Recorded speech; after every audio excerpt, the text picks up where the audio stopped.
This channel does not promote any violent, harmful, or illegal activities. All content provided by this channel is meant for an educational purpose only. ফের সক্রিয় মৌসুমী অক্ষরেখা কলকাতায় 2 ঘন্টায় নাগাড়ে বৃষ্টি 2 ঘন্টার বৃষ্টিতে নাকাল কলকাতা মহানগরীর জনজীবন বাড়ি ফিরতে ভোগান্তি অফিস ফিরতি শহরবাসী শহরের একাধিক এলাকা জলমগ্ন 5 দিন ভারী বৃষ্টির হলুদ সতর্কতা উপকূলবর্তী এলাকায় ভারী বৃষ্টির পূর্বাভাস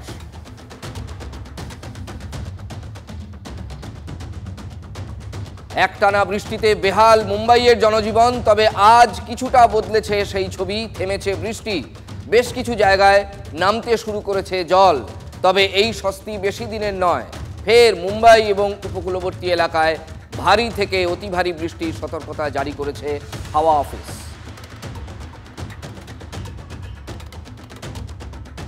ভাসছে গুজরাতও ভয়াবহ পরিস্থিতি গত কয়েকদিনের ভারী বৃষ্টিতে জলের তলায় বিস্তীর্ণ এলাকা উপকূলীয় জেলাগুলিতে আগামী 2 দিন ভারী থেকে অতি ভারী বৃষ্টির সম্ভাবনা গুজরাতের একাধিক জেলায় জারি হয়েছে লাল সতর্কতা জরুরি পরিস্থিতি মোকাবিলায় গুজরাতের বিভিন্ন জেলায় মোতায়েন করা হয়েছে 12টি বিপর্যয় মোকাবিলা দল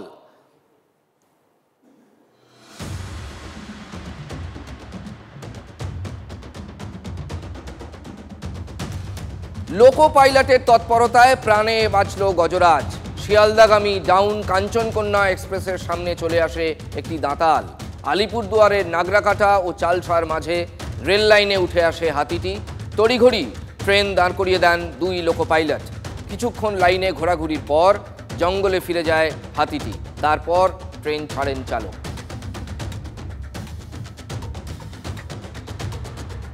রেল লাইনে এবার বসলো সৌর বিদ্যুতের প্যানেল বিদ্যুতের চাহিদা কমাতে বেনারস লোকোমোটিভ ওয়ার্কসের রেল লাইনে অভিনব ভাবনা আপাতত 70 মিটার রেল লাইনে 18টি প্যানেল বসানো হয়েছে এতে দিনে 67 ইউনিট বিদ্যুৎ তৈরি হচ্ছে সফল হলে গোটা দেশে চালু হতে পারে এই ব্যবস্থা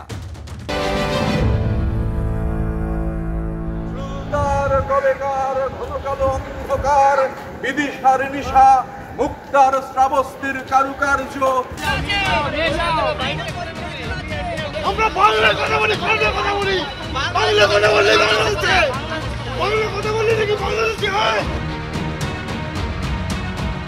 হিন্দি ভাষাতে এটা বলছে এবং বলছে যে বাংলাদেশি বললো কি বলছি তারপরে আমার কাছ থেকে ওদেরকে মারলো তারপর আমার সামনে দিয়ে তারপর আমার কাছ থেকে মোবাইলটাকে কেড়ে নিল কেড়ে নিয়ে জোর জবরদস্তি আমার জামা কাপড় সব ছিঁড়ে দিল পিছন দিয়ে বাংলার পর পূর্ণ হোক পূর্ণ হোক পূর্ণ হোক হে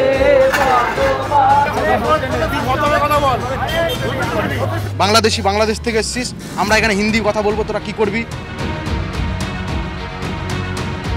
আমরা ইউপিতে মার খাবো আমরা দিল্লিতে মার খাবো আমরা গুজরাটে মার খাবো আমরা রাজস্থানে মার খাবো আমরা কলকাতাতেও মার খাবো ডবল ইঞ্জিন গভর্নমেন্টের আমলে বিজেপির দ্বারা বাংলা ভাষী হেনস্থা রুখছি রুখবো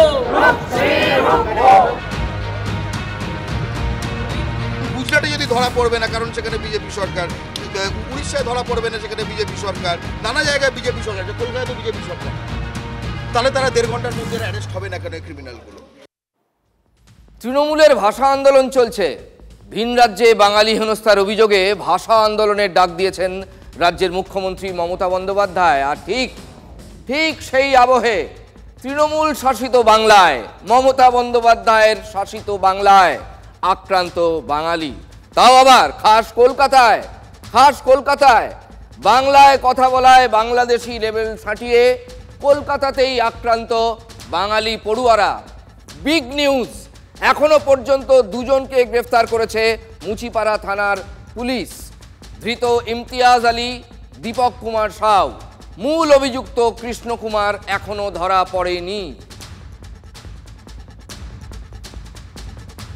তাহলে বিপদ কি এবার ঘরেও আরে এটা শিয়ালদা এটা কলকাতা এটা শিয়ালদা উড়ালপুলের নিচে এই নিপীড়ন এই অত্যাচারের অভিযোগ অথচ এই বিপদের কথা রোজ রোজ বলছিলেন মুখ্যমন্ত্রী কিন্তু তার নিশানাটা ছিল বিজেপি শাসিত রাজ্য তিনি প্রতিবাদের গলা তুলছিলেন প্রশ্ন তুলছিলেন ভিন রাজ্যে বিশেষ করে বিজেপি শাসিত রাজ্যে একের পর এক নাকি বাংলা ভাষায় কথা বললেই হেনস্থা করা হচ্ছে।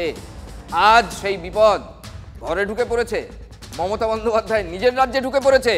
তাহলে এবার মমতা বন্দ্যোপাধ্যায় কি বলবেন, তাঁর দলই বা কি বলবে?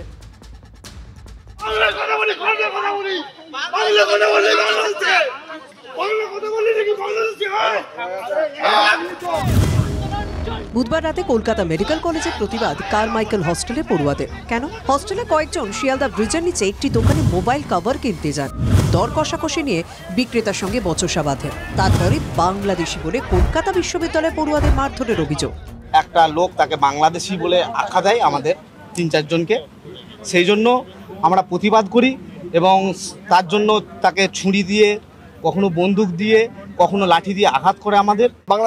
বাংলাদেশি বলবো, কি করবি তুই, কি করার আছে কর। এখন আমি হিন্দি ভাষাতে এটা বলছে এবং বলছে যে বাংলাদেশি বলবো, কি বলছি তারপর। এবং তার প্রতিবাদ করার জন্য আমরা হোস্টেলে সকলে মিলে আসার ধরুন আবার 10-15 জন ছেলেকে আবার বেধড়ক মারধর করে, তাদের বাহুবল ক্ষমতা দেখানোর চেষ্টা করে। এগুলো ভিডিও সব ছিল, ভিডিওটা ধরে পুরো ডিলিট করা হয়েছে। যে ভিডিও করেছে তাকেও মেরেছে, হকি স্টিক দিয়ে মেরেছে, চড় মেরেছে, চাকু ছিল ওদের কাছে, চাকু বের করেছে, ওরা অনেক কেউ ছিল ওখানে। তারপরে আমাদেরকে ফের মারতে আসলো, আমাদের একটা ছেলেকে ওরা আটকে রেখেছিল, তারপরে ওকে আবার ছেড়ে দিল কিছুক্ষণ পরে পুলিশ যাওয়ার পরে। গভীর রাত পর্যন্ত বিক্ষোভ চলে। মুচিপাড়া থানায় লিখিত অভিযোগ দায়ের পড়ুয়াদের। শিয়ালদা শিশির মার্কেট অর্থাৎ শিশির মার্কেটের সামনে যেই দোকানকে কেন্দ্র করে এই ঝামেলার অভিযোগ উঠেছে, সেই দোকানের সামনেই আমরা রয়েছি। 80% সব তো দোকানদার বাঙালি, আজ পর্যন্ত হয়নি এটা। আজকে আমি শুনলাম এটাতে বাংলা বলে, বাংলাদেশি বলে মারধর করা হয়েছে, সেটা আজকে আমি শুনলাম, আজ পর্যন্ত হয়নি এটা শিয়ালদার ভিতরে। এমনটাও হতে পারে খাস কলকাতায় বাংলা বলায় বাংলাদেশি তকমা দিয়ে বেধড়ক মারধরের অভিযোগ। প্রশ্ন হচ্ছে যে যেই অঞ্চলে বিজেপির জনপ্রতিনিধি, সেই অঞ্চলেই কেন বেছে বেছে এত বারবারন্ত, সেই অঞ্চলেই কেন বাঙালি ছাত্ররা আক্রান্ত হচ্ছে? কথাটা যেটা বললেন সেটা মদনদার মতন হলো। উনি আসলে জানেন না যেখানে ঘটনাটা ঘটেছে সেটা আমার ওয়ার্ড নয়, সেখানে তৃণমূলের কাউন্সিলর। আমাদের বক্তব্য তো এখানেই যে বিজেপির প্রশ্রয় সারা দেশে এদের এই বারবারন্ত, আজকে ভাবুন নিজ ভূমে আক্রান্ত হতে হচ্ছে। প্রথমে যে গন্ডগোলটা ঘটে সেখানে তৃণমূল কাউন্সিলরের লোকজনের দ্বারাই যা ক্রেতারা আক্রান্ত হয়। পরে ক্রেতা গিয়ে লোকজন ডেকে এনে তারা এবার পাশের দোকানগুলোয় হামলা চালায়। যাই হোক, অত্যন্ত খারাপ টেন্ডেন্সি। আমাদের কলকাতায় যদি এটা ঘটে, এটা অত্যন্ত খারাপ টেন্ডেন্সি। রাজনীতির সঙ্গে বাংলায় উত্তাপ বাড়ছে, একদিকে স্যার আর অন্যদিকে বাঙালি অস্মিতা। এই দুয়ের বাইরে মমতা বন্দ্যোপাধ্যায় এবং তার দল আপাতত বেরোতেই চাইছে না, কারণ এটাই 2026-এর আগে তাদের সব থেকে বড় প্রচারের প্যাকেজ।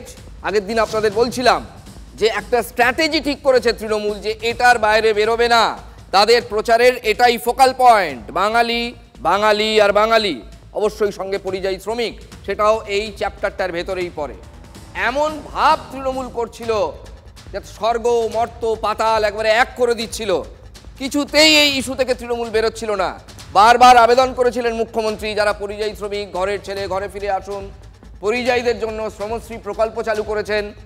অথচ এই বাংলাতেই বাংলায় কথা বলে মার খেতে হচ্ছে কলকাতা বিশ্ববিদ্যালয়ের পড়ুয়াদের। খুব খারাপ টেন্ডেন্সি।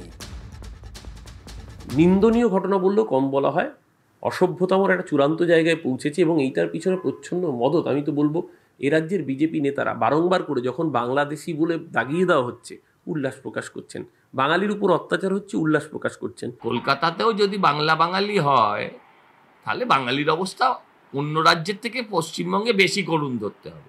বাংলা কাজ করছে বলে, বাংলার মানুষ বুদ্ধিমান বলে, বাংলায় প্রতিভা আছে বলে যত অত্যাচার বাংলা ভাষার উপর করতে হবে, আমরা এটা মানছি না, মানব না।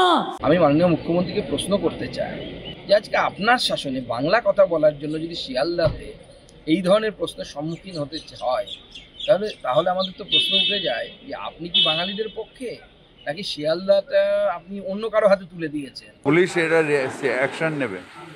বাংলায় এসব আমরা এইসব অত্যাচার করতে দেব না। যারা করেছে তারা অন্যায় করেছে, যদি হয়ে থাকে এটা স্ট্রিক্ট অ্যাকশন হবে। পশ্চিমবঙ্গে যারা করছে কোনো না কোনোভাবে তারা তৃণমূলের ভোটার তো হতেই হবে। তবে এই বাংলায় বাঙালি অবাঙালি আমরা মিলেমিশে এই বাংলার পরিচয়কে বহন করে চলি। বাঙালি ইস্যুটা করতে করতে এবার এটা এই রাজ্যে শুরু হয়ে গেল। বাঙালিকে জেসিবি পেলোডারে করে ছুড়ে বাংলাদেশে ফেলা হচ্ছে, শুভেন্দু অধিকারী কার্যত করতালি দেওয়ার মতো আনন্দ উচ্ছ্বাস প্রকাশ করছেন। এটা সেই মাইন্ডসেটের প্রতিফলন। অন্যতম শ্রেষ্ঠ একাডেমিক ইনস্টিটিউশনের ছাত্ররা যদি এইভাবে লাঞ্ছিত হয়, তো সাধারণ বাঙালিদের কি অবস্থা হবে? প্যান্ট খুলে নেবে এরপরে, এবং সেটা মমতা বন্দ্যোপাধ্যায়ের শাসনে হচ্ছে। আপনার থাকা অবস্থায় লাঞ্ছিত হতে হচ্ছে বাঙালিদেরকে। আপনি কি করছেন বসে আপনার পদে? আপনার তো রিজাইন দেওয়া উচিত।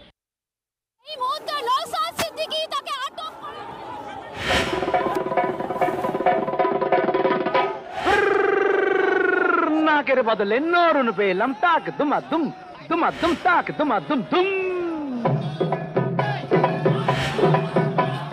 নাকের বদলে নরুন পেলাম তাক দুমাদুম দুম। নিজের জালে নিজেই বন্দি চালাক বন্দিবাজ। মান্নাদের বিখ্যাত গানটা শুনলেন তো? নাকের বদলে নরুন পেলাম টাক ডুমা ডুম ডুম। নিজের জালে নিজেই বন্দি। কে কারা? ভাইজানের প্রত্যাশা মতো, আপনাদের প্রত্যাশা মতো আইন বিভাগ জামিন দিতে বাধ্য হয়েছে। পুলিশ মন্ত্রীর নির্দেশে করা হয়েছে মিথ্যা মামলাগুলো, অনেকক্ষণ ধরে ভাবা হয়েছে, ভেবে এই ধারাগুলো দেওয়া হয়েছে। আগামীতেও আমরা এই ধর্ণা মঞ্চকে আগিয়ে নিয়ে যাব। ফেক এসটিএসসি সার্টিফিকেট বাতিলের জন্য যেমন লড়াই চলবে, ওয়াকফ সংশোধনী আইন বাতিলের জন্য একইভাবে আমাদের লড়াই চলবে। এসআইআর এর নামে কোনো রকম ভাবে নাগরিক আতঙ্কিত করতে দেওয়া যাবে না। ওবিসি নিয়ে যে ধরনের নোংরামি চলছে এটা বন্ধ করতে হবে। এই যে ক্যাপশনটা দিয়েছি আর মান্নাদের যে গানটা শোনাচ্ছিলাম, একটুখানি হলেও শোনালাম আপনাদের। এই যে নাকের বদলে নরুন, জানতে চাইবেন না কেন কথাটা বলছি? এইবার জাস্টিফাই করছি। নাক চেয়েছিল পুলিশ, মানে নওশাদদের জেল হেফাজতে রাখার আবেদন করেছিল পুলিশ। বাংলা কথা রাজ্য, পুলিশ মানে তো রাজ্য পুলিশ, এই রাজ্যের পুলিশ।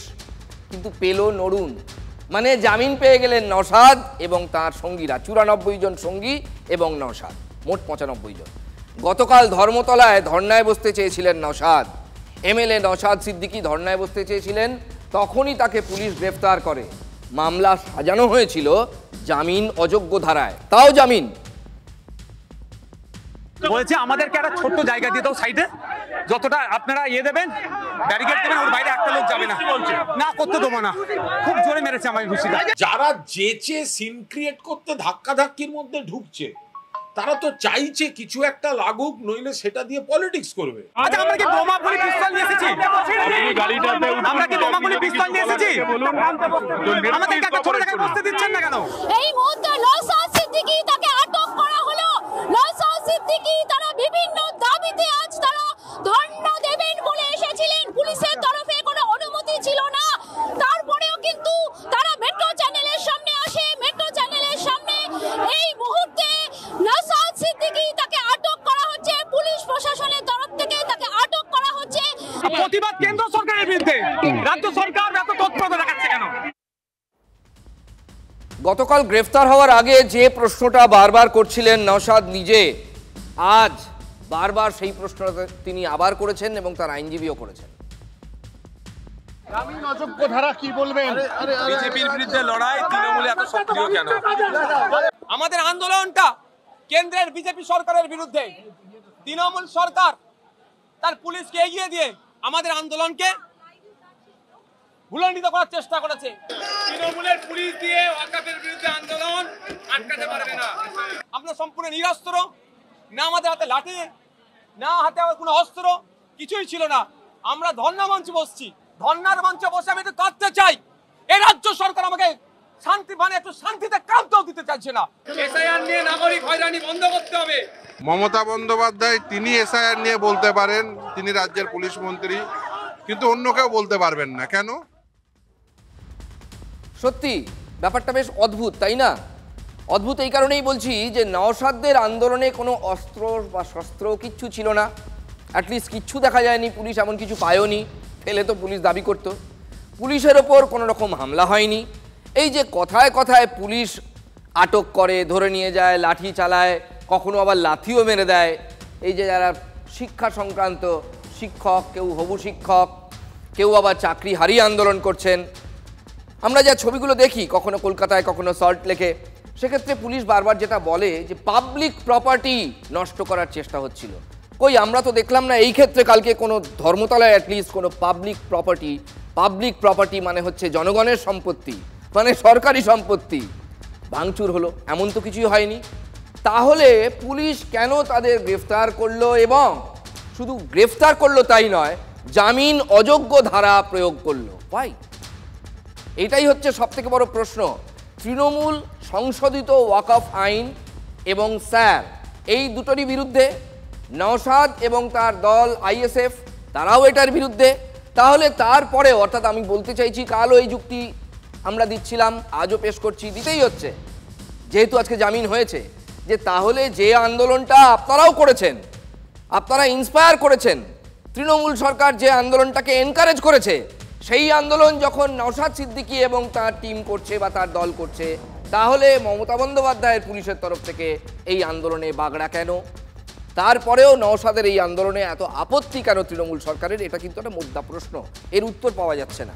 তাহলে কি তৃণমূল মনে করছে যে নওশাদ যদি এটা নিয়ে আন্দোলন করেন, বেসিক্যালি এই দুটো জিনিস, সংশোধিত ওয়াকফ আইন এবং স্যার, তাহলে তৃণমূলের যেটা ভরসার জায়গা সংখ্যালঘু ভোট ব্যাংক, মুসলিম ভোট ব্যাংক, তাতে একটা ভাঙন ধরলেও ধরতে পারে? এই ঝুঁকি কি থেকে যাচ্ছে? তৃণমূলের মুখপাত্র যা বলছেন অন্তত তেমনই ইঙ্গিত। বিলটা করেছে কেন্দ্র সরকার, বিলটা করেছে দিল্লি, দিল্লির বিরুদ্ধে প্রতিবাদ না করেও প্রতিবাদটা করছে বাংলায়। আরে ভাই, তুমি ওয়াকফের বিরুদ্ধে যদি প্রতিবাদ করতে হয়, তুমি দিল্লির সরকারের বিরুদ্ধে প্রতিবাদ করো।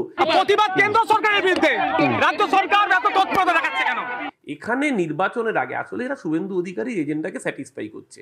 এখানে ভাবছে যে একটা শ্রেণীর ভোটকে যদি কেটে দেওয়া যায় তাহলে বিজেপির সুবিধা হবে। বিজেপির বিরুদ্ধে লড়াই তৃণমূলে এত সক্রিয় কেন? ভাবছে যে একটা শ্রেণীর ভোটকে যদি কেটে দেওয়া যায় তাহলে বিজেপির সুবিধা হবে। এবার পুলিশের হাতেই আক্রান্ত সরকারি আইনজীবী, তিনি আবার অবসরপ্রাপ্ত বিচারপতির ছেলে। বুধবার রাতে সল্ট লেকে বাড়ির সামনে সেই অবসরপ্রাপ্ত বিচারপতির ছেলেকেই ফেলে পেটানোর অভিযোগ উঠেছে পুলিশের বিরুদ্ধে।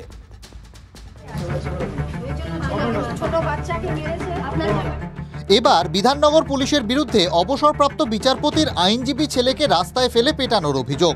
গুরুতর আহত আইনজীবী মনোজেন্দ্র নারায়ণ রায় হাসপাতালে ভর্তি। আইনজীবীর বাবা অবসরপ্রাপ্ত বিচারপতি আর.এন. রায়। ঘটনার সূত্রপাত বুধবার রাতে। বাড়ির কিছুটা দূরে আইনজীবী এম.এন. রায়ের গাড়ি পার্ক করা ছিল। সেই পার্কিং নিয়ে আইনজীবীর ছেলের সঙ্গে বচসা বাঁধে পুলিশের। এএসআই উনি ফাট করে আমার গায়ে হাত তুলেন, মানে আমায় ধাক্কা দিয়ে আমার গায়ে হাত তুলে দিই। আমিও সেলফ ডিফেন্সে নিজেকে বাঁচাতে গিয়ে ধাক্কা মেরেছি। দুজন মিলে আমায় মারতে শুরু করেন। মারার সময় আমায় বলে যে পুলিশের গায়ে হাত তুলেছো, তোমার ক্যারিয়ার আমরা নষ্ট করব। তখন আমি জানতে পারি যে উনি পুলিশ। ওর কাছেও পয়সা ছিল নেবার, ও দিতে পারেনি, কিছু একটা ছিল। পুলিশ কিন্তু ড্রিঙ্ক করে দাঁড়িয়েছিল। মানে ফোন করলো ছেলে, বাবা আসো দেখো এখানে পুলিশরা। যেই মুহূর্তে বাবা এসছেন, বাবা ছাড়াতে গেছেন, বাবাকে খুব জোরে ধাক্কা মারা হয়েছে, ইভেন লাথিও বাবাকে মারা হয়েছে, যেটার জন্য বাবার লেফট পেলভিক বোন যেটা, ওটা ডিসলোকেট হয়ে ঘুরে গেছে পুরোপুরি। আক্রান্ত আইনজীবী হাসপাতালে। ঘটনার পরই হাইকোর্টের দ্বারস্থ অবসরপ্রাপ্ত বিচারপতির পরিবার। শিক্ষক বিধায়কের পর এবার আইনজীবীকেও মার, আবার কাঠগড়ায় পুলিশ। হয়তো কোনো সেই বিচারপতি কখনো তৃণমূল সরকারের বিরুদ্ধে রায় দিয়েছিল, তাই বিভিন্ন বাহানা করে এটা করা হচ্ছে। তো বিচারপতিদের ধমকাচ্ছে না এরা। অনুব্রতর মতন লোকরা যখন পুলিশকে, তাদের পরিবারের মা বোনদেরকে কুকথা শোনান, তারপরেও এই রাজ্যে তারা মুক্ত হয়ে ঘুরে বেড়ান। এই বিশ্বাস থেকে এই পুলিশরা মেরেছেন যে এই রাজ্যের বিচার ব্যবস্থা, এই ধরনের পুলিশের শাস্তি পাওয়াটাই আজকালকার দিনে দুষ্কর হয়ে দাঁড়িয়েছে। বলতে পারবো নিজের বাড়িতে নিরাপদ নেই। পশ্চিমবঙ্গে কেউ নিরাপদে যদি না থাকেন, পশ্চিমবঙ্গের মায়েরা নিরাপদে নেই, ছাত্ররা নিরাপদে নেই, হ্যাঁ, পশ্চিমবঙ্গের শিক্ষকরা নিরাপদে নেই, পশ্চিমবঙ্গে কেউ নিরাপদে নেই, সবাই বিপদে আছে। কারণ একটা আপদ সরকার আমাদের সবার ঘাড়ের ওপর চেপে বসে আছে। সরাসরি পুলিশ পাঠিয়ে মারবে, এটা বোধহয় প্রথমবার। যে অভিযোগ বা যে অতি সক্রিয়তার, এগুলো বিচ্ছিন্ন, একেবারেই বিচ্ছিন্ন ঘটনা। অনভিপ্রেত ঘটনা কেন হচ্ছে ওখানকার পুলিশ কর্তারা খতিয়ে দেখছে। ব্রেকিং নিউজ, আমন্ত্রণেই বেলাইন রেল। 3 নতুন মেট্রোপথের সূচনায় কাল শহরে আসছেন প্রধানমন্ত্রী নরেন্দ্র মোদী। তার আগেই আমন্ত্রণপত্রকে কেন্দ্র করে বিতর্ক। রেলের আমন্ত্রণপত্রে শুভেন্দু অধিকারী এবং শ্রমিক ভট্টাচার্য দুজনকেই বিরোধী দলনেতা বলে উল্লেখ করা হয়েছে। রাজ্য বিজেপির সভাপতিকে বিরোধী দলনেতা সম্বোধনে বিতর্কের মুখে রেল।